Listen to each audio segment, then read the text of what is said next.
اے رسول امی خاتم المرسلین، تجھ سا کوئی نہیں، تجھ سا کوئی نہیں۔ بسم اللہ الرحمن الرحیم۔ ناظرین السلام علیکم۔ رمضان مبارک کی خصوصی نشریات کے ساتھ میں ہوں آپ کی میزبان افشا سحر۔ پروگرام آپ دیکھ رہے ہیں اسلام اور نئی سوچ۔ آج کے ہمارے اس پروگرام میں ہماری شریک گفتگو بہت ہی محترم شخصیت محترمہ جہاں آرا صاحبہ، السلام علیکم۔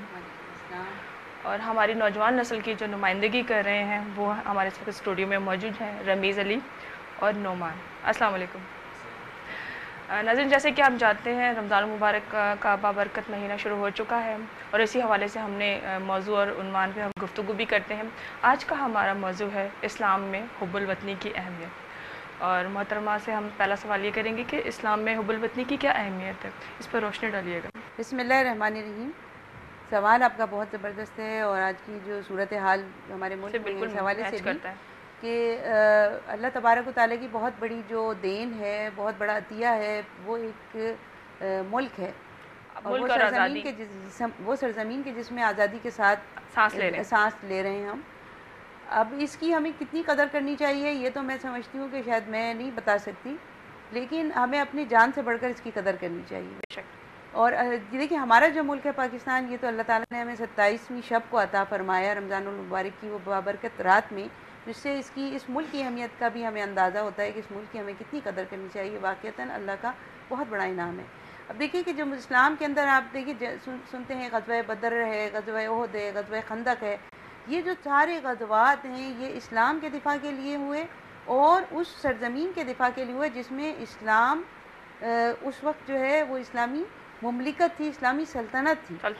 حضور اکرم صلی اللہ علیہ وسلم نے اس کے دفاع کے لیے بھی وہ کوششیں کی، کتنی مشقت سے وہ خندق کھودی گئی جو کہ مدینے کی جو ریاست تھی اس کا دفاع کرے۔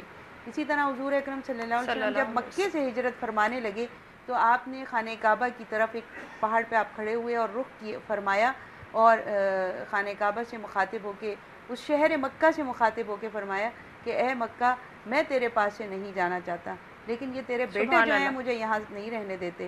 تو آپ دیکھیں کہ آپ کی آنکھیں جو ہیں اشک بار تھیں اس وقت، اور آپ اپنے وطن سے جدائی کے اس میں رو رہے تھے۔ اور پھر اس کے بعد میں وہ جو اللہ تعالیٰ نے ایک عطیہ یہ دیا، ایک تحفہ یہ دیا کہ وہ اسے قبلہ بنا دیا مسلمانوں کا، اس ملک کو جو جائے پیدائش تھی، اس جگہ کو جو کہ حضور اکرم صلی اللہ علیہ وسلم۔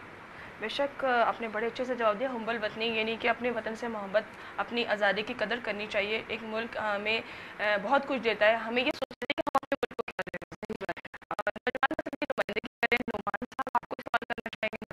السلام علیکم۔ میرا سوال آپ سے یہ تھا کہ موجودہ صورتحال کے پیش نظر نوجوان نسل کو کیا کرنا چاہیے، حب الوطنی کے تقاضوں کو کس طرح سے پورا کرنا چاہیے، جس طرح ہمارا ملک اتنی آفت میں گھرا ہوا ہے، تو اس آفت سے نکالنے کے نوجوان نسل کو کیا کرنا چاہیے؟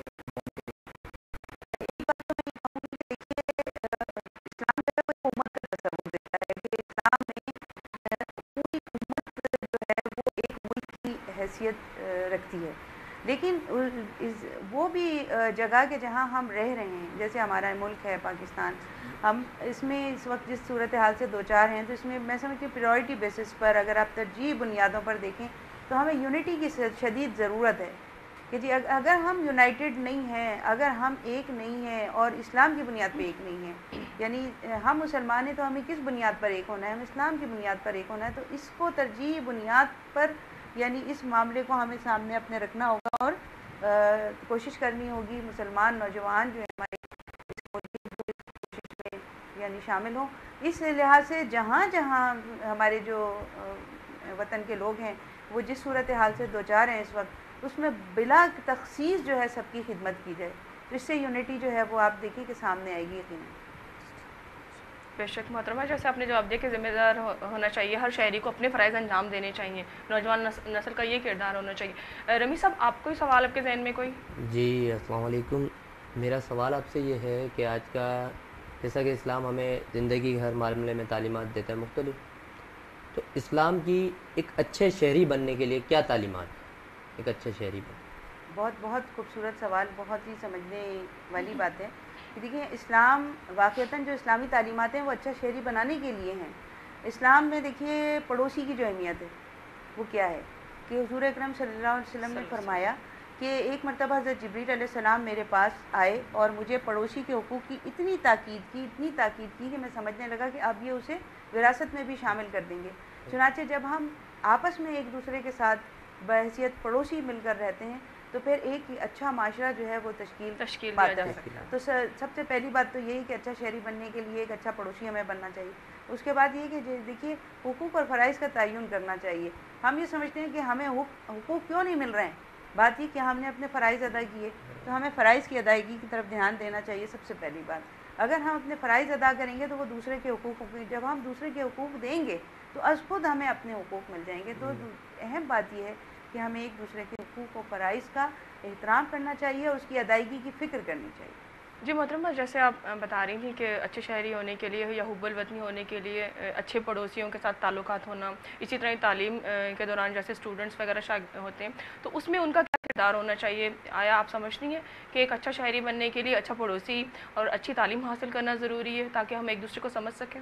دیکھیے اسلام جو ہے نا، اسلام میں جو پڑوس کا تصور دیا گیا ہے نا، وہ محض وہ نہیں ہے کہ جو ایک ہمارے برابر میں جو مکانات ہیں ان میں جو لوگ رہتے ہیں. اصل میں پڑوسی سے مراد ہے ہر وہ شخص کے جو ہمارے ساتھ ہو. اگر آپ بس میں سوار ہیں اور آپ کے برابر میں جو بیٹھا ہوا ہے نا، اس کے بھی آپ پر کچھ حقوق ہیں. اسی طرح سے آپ کسی جگہ کام کر رہے ہیں تو جو ساتھ ہمارے کام کر رہے ہیں ان کے بھی حقوق ہیں. اسی طرح سے یہ لمحے بھر کا جس کا ساتھ ہے، بس اسٹاپ پہ کھڑے فار ایگزامپل جو برابر میں آپ کے کھڑا ہے، ارد گرد جو لوگ کھڑے ہیں ان سب کے آپ کے اوپر حقوق ہیں اور آپ کے ان کے اوپر حقوق ہیں. تو یہ آپ یہ دیکھیے کہ جی اسلام تو ایک نیٹ ورک ہے یہ پورا حقوق اور فرائض کا. کوئی یہ چھوٹی سی بات نہیں ہے کہ وہ ہمارے محلے تک محدود ہے اور محلے سے ہم باہر نکلے تو پھر وہ بات ہی ختم ہوگی. تو اسلام نے اس کا بڑا وسیع کانسیپٹ دیا ہے، مختصر اور وہ نہیں. یہ ہماری دیکھنے والی آنکھ ہے جو ہم اتنا وسیع النظری کا مظاہرہ نہیں کرتے ہیں. اور مطلب جیسے یہ رمضان المبارک کا بابرکت مہینہ شروع ہے اور اس دوران آپ نے دیکھا ہے کہ روڈوں پر جو گہما گہمی نظر آتی ہے، سب ایک دوسرے سے آگے جانے کے چکر میں ہوتے ہیں. تو آپ کیا سمجھتی ہیں کہ اتنی تعلیمات کو مد نظر رکھتے ہوئے، کچی شہری ہونے کا ثبوت دیتے ہوئے، کیا ہمیں ان کو جگہ دینی چاہیے یا افراتفری کا عالم نہیں ہونا چاہیے؟ روزے کے دوران اکثر دیکھا جاتا ہے کہ بے صبری کا عالم ہوتا ہے، سب ایک دوسرے سے خفا ہوتے ہیں، لڑائی ایک دیکھی جاتی ہے. تو وہ اس بارے میں آپ کیا کہنا چاہیں گے؟ نہیں، یہ افشاں یہ بہت یعنی آپ نے اچھی بات کی طرف اشارہ کیا. سمجھنے والی بات ہے کہ دیکھیے جب ہم روزے سے ہیں تو دوسرا بھی روزے سے ہے. اچھا اب دیکھیے جب ہم اسلام کی طرف دیکھتے ہیں تو اسلام ہمیں بتاتا ہے کہ جی دوسروں کا خیال رکھو اور بڑی حد تک خیال رکھو اور پھر اپنے ملک کے قانون کی پاسداری کرو. بے شک دیکھیے نا، بے شک دوسرا نہ کر رہا ہو. ہمارے یہاں یہ صورتحال ہے، ہم دیکھتے ہیں کہ ایک آدمی ایک جگہ کچرا پھینک رہا ہے تو ہم کہتے ہیں کیا فرق پڑتا ہے، ہم بھی پھینک دیتے ہیں. بات یہ ہے کہ مجھ سے جو باز پرس ہوگی اللہ تبارک و تعالیٰ، وہ صرف مجھ سے کریں گے میرے عمل کی بانسبت. یہ دوسروں کے اعمال کی میں ذمہ دار نہیں ہوں گی. لیکن آپ اگر کسی کو کرتے ہوئے دیکھ رہے ہیں، اچھا شہری بننے کے لیے یہ بھی ضروری ہے کہ آپ اس کو بھی روکیں اور بڑے پیار سے اور بڑی محبت سے، بڑے اچھے طریقے سے. بے شک. اور روزہ جو ہمیں تعلیم دیتا ہے وہ یہی ہے کہ خود ہم صبر کریں. جی، اور صبر کرنا تو ان اللہ مع الصابرین، بے شک اللہ صبر کرنے والوں کے ساتھ ہے. یہ ساری چیزیں ہیں. بہت اچھے سے آپ نے اس کا جواب دیا. حب الوطنی کے حوالے سے جو آپ نے بات بتائی اور انہوں نے نوجوان نسل کے ذہن میں جو سوالات تھے وہ بھی کلیئر ہو گئے. آپ کی تشریف آوری کا بہت بہت شکریہ. آپ ہمارے اسٹوڈیو میں تشریف لائیں، آپ کی تشریف آوری کا بہت بہت شکریہ. ناظرین، حب الوطنی کے حوالے سے بات ہوئی اور بڑی سیر حاصل گفتگو ہوئی. ہمیں پتہ چلا کہ روزے کے دوران اگر ہیں یا حب الوطن اچھے شہری ہے کہ ثبوت دے رہے ہیں اگر ہم، تو ہم صبر سے کام لیں، کیونکہ روزہ جو ہمیں تعلیم دیتا ہے وہ یہی دیتا ہے کہ ہم صبر کریں، تقویٰ رکھیں، خوف خدا رکھیں، ایک دوسرے کا خیال رکھیں. ناظرین، پھر ایک نئی سوچ کے ساتھ آپ کی خدمت میں پھر دوبارہ حاضر ہوں گے. تب تک اپنا بہت خیال رکھیے گا. اللہ حافظ. حضور حق سے سلام آیا، پیام آیا، جھکاؤ نظریں